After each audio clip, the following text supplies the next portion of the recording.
clear that we will not have undocumented illegal foreigners in our schools, in our public facilities. If the parents are working, they tell us that we are useless, we don't want to work, we are lazy, but now they are here to work.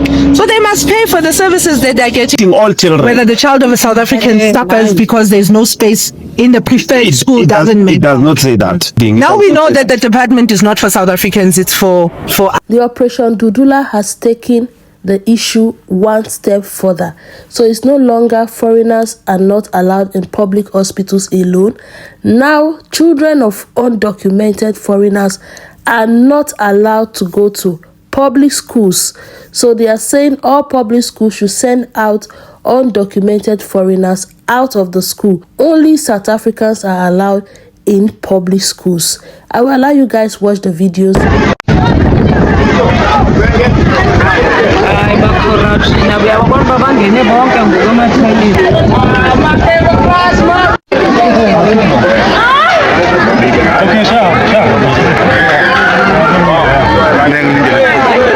Must be clear that we will not have undocumented illegal foreigners in our schools, in our public facilities. If the private schools want to take them, that's fine. We don't pay.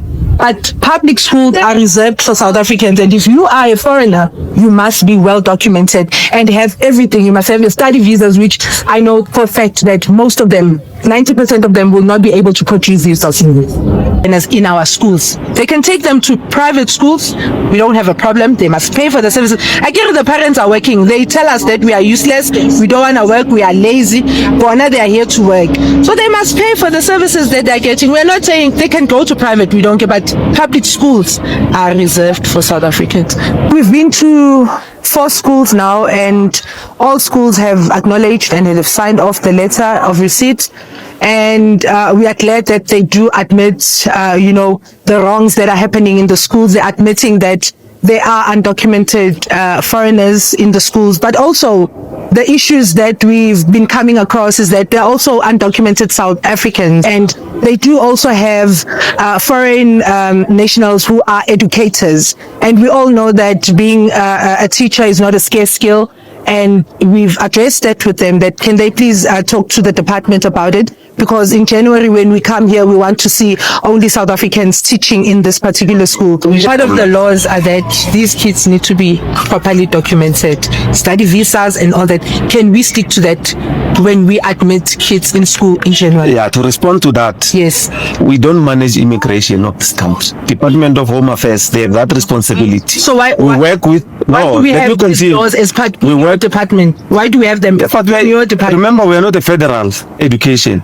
We are in South Africa. Yeah. We are governed by the laws that are governing the country, which they say all children of a school-going age must be in a class. And if there are any other impediments, we need to make sure that we work with the parent and resolve those. That's why I said to you, those that are not documented is not only foreigners. If we do have South Africans that are not documented, 100%. we work with them and make sure that let's assist them. There are those that will seek assistance, and we'll assist them in making those and make sure that Home Affairs, work with them. Those that are not documented, the immigration officers. Yeah.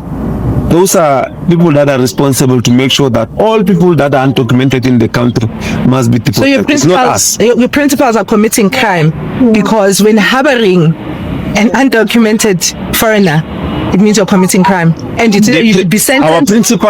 Our principals are working with the Department of Home Affairs. People are documented. We have kids. No, but remember, undocumented in the school. I said to you, there was a court order which dictated that all children of a school-going age must be in a class, and that order, whether you documented or not, yes, whether the child it was accommodating all children, whether the child of a South African suffers because there's no space in the preferred school doesn't matter. It does not say that. That you are aiding. Now we know that the department is not for South Africans, it's for other people. But thank you so much. I'm not sure why you're here. We didn't even get time to know why are you here. No, anything that is happening in our school, we have an interest. Okay. Now you know heard why. That you are coming to our schools, and we said no. We want to understand what are you doing here. That's why I came to you. Yeah. No, that's fine. Because we were busy. I came to you, introduced myself, and I said, Okay. And we appreciate your presence. I hope you're going to make it clear to this that come next year, January, we don't want to see illegal foreigners in our schools.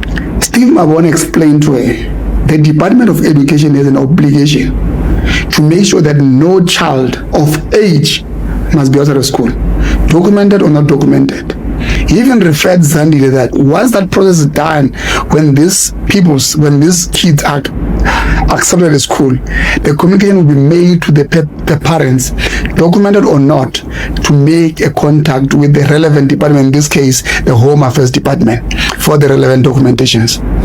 He explained further that you cannot chase a child out of school because they are not documented. The obligation with the department is to make sure that every single child of age must be at school.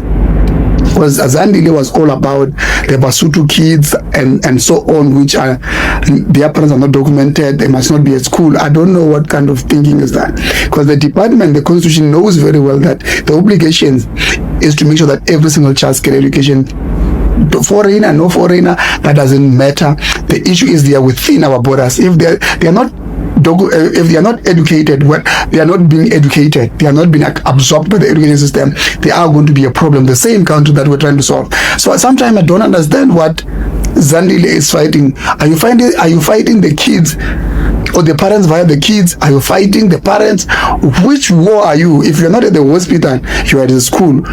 What is it that you are fighting? Because if you want to fight that this child must not be admitted at the school, then you are saying this child must become a criminal. And currently you have no power to stop, because the borders are porous, to stop these people from coming through. Educate them, document them, that's what you need to do. But the thinking that this leader of Dudula and her people have, it's just below par. They know they will insult you on your comments, they will insult you, but none of them want to think what is the best way of dealing with these situations. You stop a child from going to school now, that child's going to be your problem, whether South African or not South African. And not only foreign kids are undocumented with Home Affairs. There are a lot of South African kids which don't have birth certificate. So do you return them? I don't know. You don't want to admit them. I don't understand. Dudula need to find a way to work and stop fighting. Now, the controversial group Operation Dudula has shifted its focus from public healthcare facilities to the classroom, launching a new campaign under the banner of Put South African Child First. The group is calling for public schools to prioritize South African learners over foreign nationals. The campaign has raised concerns among education activists as well as legal experts who warn that it could lead to fear as well as instability in our schools. Joining us. But I want to send a very strong warning to the organization that disruptions of schools will not be tolerated. And I would advise that they go and familiarize themselves with the Bella Act around disruptions and the implications thereof for schools. That is the biggest concern that we're having. But however, where we're sitting, we want to also assure the public, in particular the residents of Gauteng, that what is being said is not actually true, where South African children have been put aside, discarded for children of foreign nationals. There is no such evidence thereof, and we can at anywhere that we can be able to provide any information to any interested party on facts, numbers, and what are the realities of our schools. Yeah. MEC, I'd like to then unpack one aspect, and you've made two known there, but one, you said it won't be tolerated, any disturbance and disruptions of schools. Does that mean you'd be looking at greater security or looking at law enforcement or legal proceedings if any of this was to disrupt schooling? Of course, we look at depending on the situation. But what I'm saying now is that I would want to advise Dudula to desist on their proposed action, of which will ultimately disrupt schools. They need to, as an NGO, which I believe they can play a role in assisting, to get our schools, support our schools. But in the sense of disruption, they should know that as a department, we will not hold back with regard to disruption of teaching and learning. Yeah. And their concerns of that the South African child is being cast aside is not true. I have to put it here unequivocally. Sure. Yeah, it's not true at all. Yeah. Then let me ask then just about what the law says about undocumented foreign nationals, school children, and attending school, particularly in South Africa. What does the law actually say around that? There was a court order that is the one that actually, because it was actually led by firstly the Eastern Cape government, provincial education, of which the court said any child of school-going age must be admitted to school. So it's a court order. However, from our side within the province, for instance, in our admission process, we're saying, in fact, what we are doing, we said parents who have complied, meaning they've supplied all the documents, are first to be placed. When we're done with that, then we deal with those incomplete applications, and generally incomplete applications are those that don't have documents. So this notion that we start with undocumented over documented is not there. Well, you've heard the whole breakdown, the whole explanation. I think it was well explained. They are saying that there is a law in South Africa that every child within the school age has a right to receive basic education. So meaning it has nothing to do with whether you are documented or not. That is the first priority of every, schools.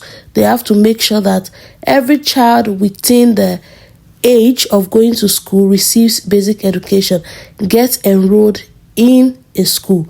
So they explained all that, and then they broke it down that when they are doing this admission, they have priorities.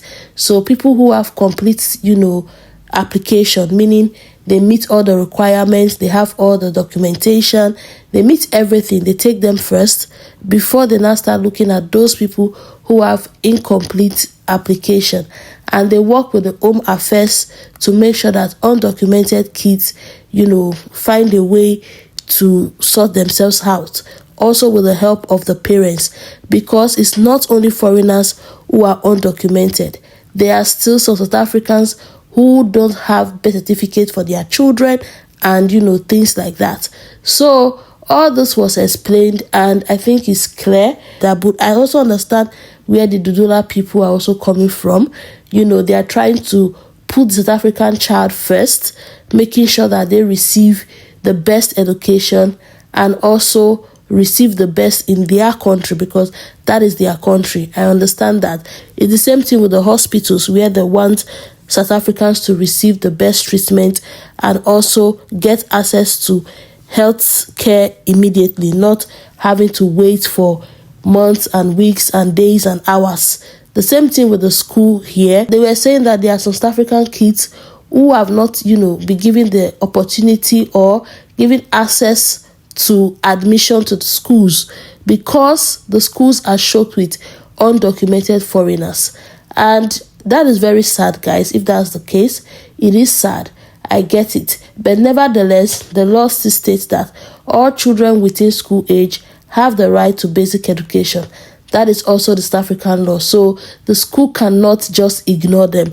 But some of the schools actually signed saying that from January, they will look into prioritizing South African kids. So let's see how that pan out, because they said in January they'll be going from schools to schools, making sure that they adhere to all what they've listed. Means South African kids come first, and undocumented kids should not be allowed into public schools in South Africa. So guys, is a lot. I just hope that this whole thing gets sorted out. For me, as I said in my previous video, and I will keep repeating in all my videos in this issue, if you know that you are living in South Africa or anywhere undocumented and things are this heated, maybe the best thing is find a way to sort yourself, or just leave the country. Just go to where you will have peace, where your children will have peace, and life will be much, much better. Anyway, guys, drop in the comment section what you think about all this. What is your take on this issue? Do you think the Dudula are right sending these kids out of school, or do you think that they should let those kids go to school and receive basic education? Thank you for watching, and see you guys in the next one. Bye.